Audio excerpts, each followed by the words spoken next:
everyone, Dr. Colleen here. This video will be the supine or lying down version of the wall posture. We will be on our backs with our knees bent for this one, but we have to remember that this is about activating the posterior aspect of our body. So we want to keep everything engaged, but we're going to work through each area to get it engaged. I'm going to have a towel rolled, and that's where my neck will go. And I have a block, but you can use a pillow or an exercise ball, whatever you might have. So what we're doing for this is going to be activating the posterior chain, and at the same time we're going to add in the transverse abdominis, strengthening belly breath. What you won't get here is the center of gravity, proprioception type stuff, since we're on the ground, but I will have taught you something outside of the wall posture, excuse you, Pixie, to be working on that. So the wall posture, just for some people, depending on the shape of their, are you okay? Yeah? Okay, stop doing that. Because of the shape of their current upper back or head posture or overdeveloped back muscles, or for some other reasons, it just did not work for them to be standing at the wall. So I wanted to give an option for those people. So again, nice comfortable floor. I have a mat here, but even more cush is sometimes nice depending on your body. Okay, so from here, I have my feet about hip width apart, just like in the wall posture. My knees are slightly bent, and my hips are in line with my knees, in line with my feet. So from there, I'm going to just grab my block. And again, we have different sizes for the block. I like to do the width because that helps keep my knees in line with my hips. I have my towel, and again, you can gauge that. So we have the support of our curve here with a slight tilt back, but not too far back. Okay, so we want to keep it nice and neutral. So you can play around on how you might want to double that up or roll it for your body. Okay, from here you want to walk the hands down just like we do for our glute bridges and all of that. So our shoulders are not up here, they're relaxed and down. So first I just want you to begin to feel the soles of your feet. So you're just going to kind of rock forward on your toes, back, and then out to the side and into the side. And I will do barefoot with the wall posture, but I do shoes for the supine, because we're going to, in a moment, add in the engagement of feeling like you're pulling your heels towards your glutes, towards your buttocks, without your feet moving. And so I like the friction of the shoes to keep that engaged, and not my socks, which might slip on my mat. So it all depends on what kind of material you have under your feet. So we got our feet, our knees are slightly bent, and now we want to go into a little bit of that rocking, like the posterior pelvic tilt video, and just warming up that. So here I'm fully engaged, my back is completely touching the mat, and then here now my tailbone is touching the mat, and I have this big space underneath my back. So we're going to want to find a nice neutral position somewhere in between there. So each body's different, so do the tilt and find that neutral position. Want to make sure our hips are even on the back side.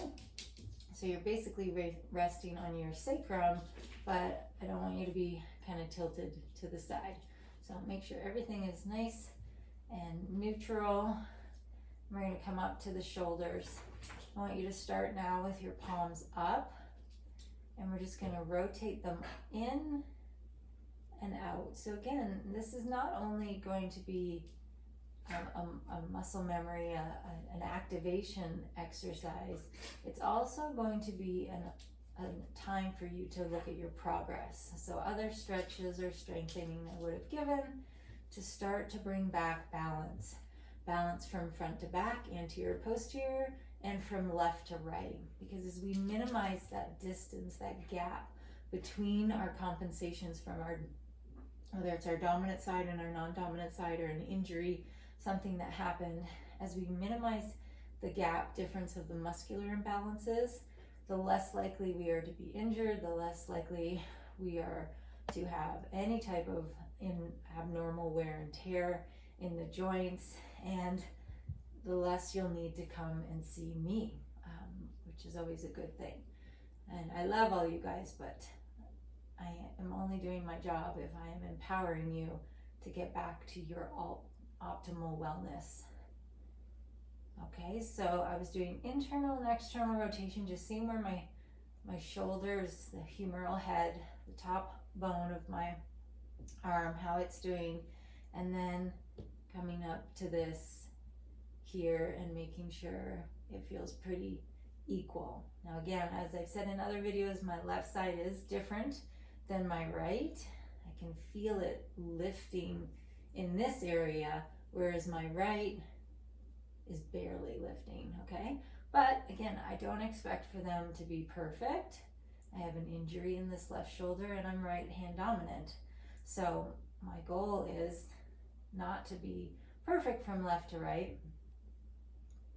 Like I'm not going to be upset if that doesn't happen, but I want to really minimize, you know, the gap of, so if I had one arm and this is all it could get to, and the other arm can go all the way flat, or this is as far as it can go and this one can go all the way down, we want to do some work. We want to minimize that gap to get it as close as possible so we're as balanced as possible. Okay, so progress here, shoulders are open, chest is lifting, and then we're going to just do a slight, it's not really even a tuck, just a little bit of pressure on the back of your head into the mat. Okay, this is why I like to do it at the wall, and in the floor is fine as well, or on a firm surface, because you don't want to be able to go too far. It is such a small movement. We're just slightly engaging these muscles while feeling it's lengthening at the same time. And that would be the posterior part.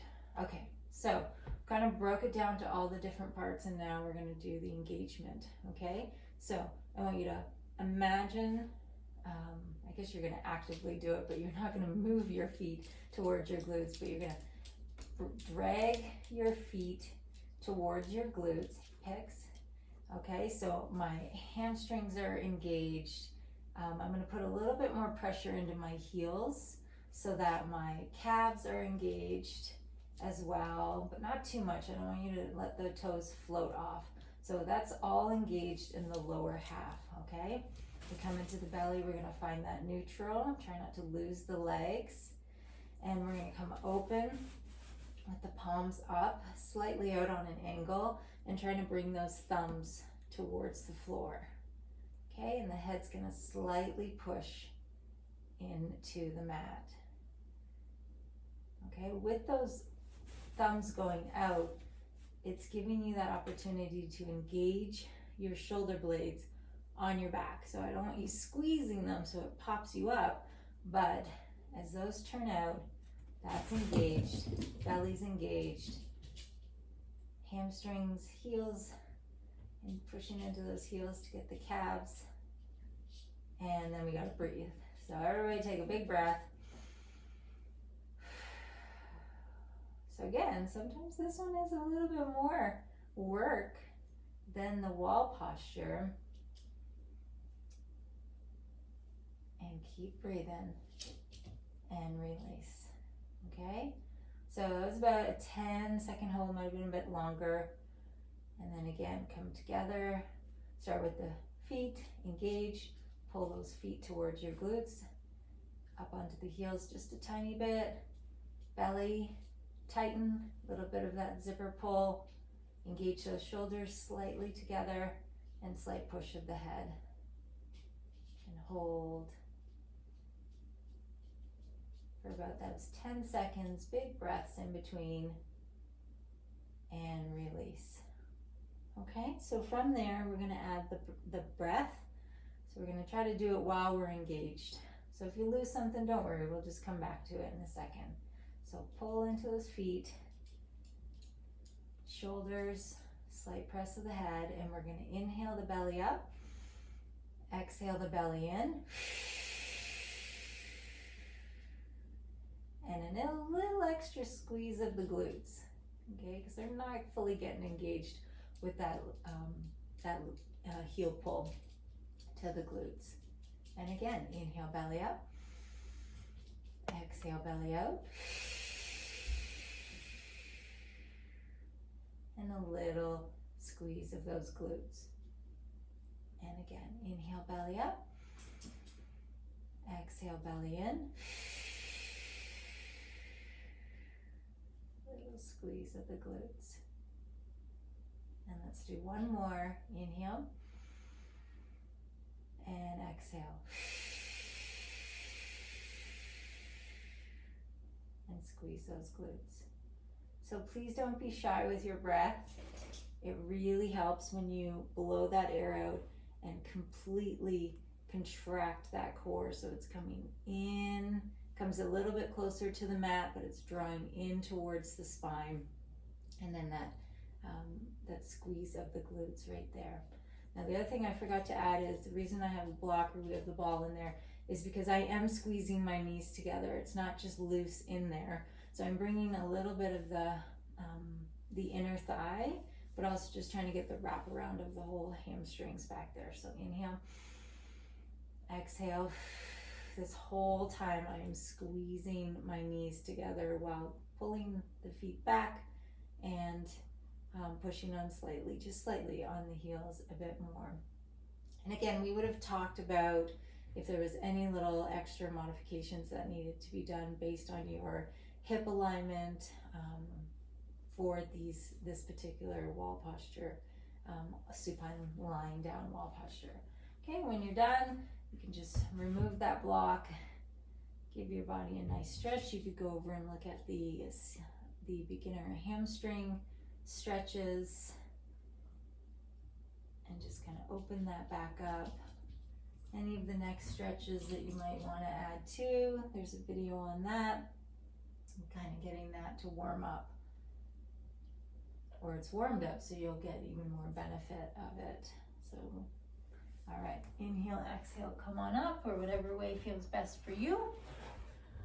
And again, this breakdown is available below in the description, but it's also available in the office as well as a mat. So if you get there early, feel free to lay down the mat, grab a towel, and set up and practice before I get into the office. So I hope you enjoyed that. I hope you feel longer and more powerful than ever.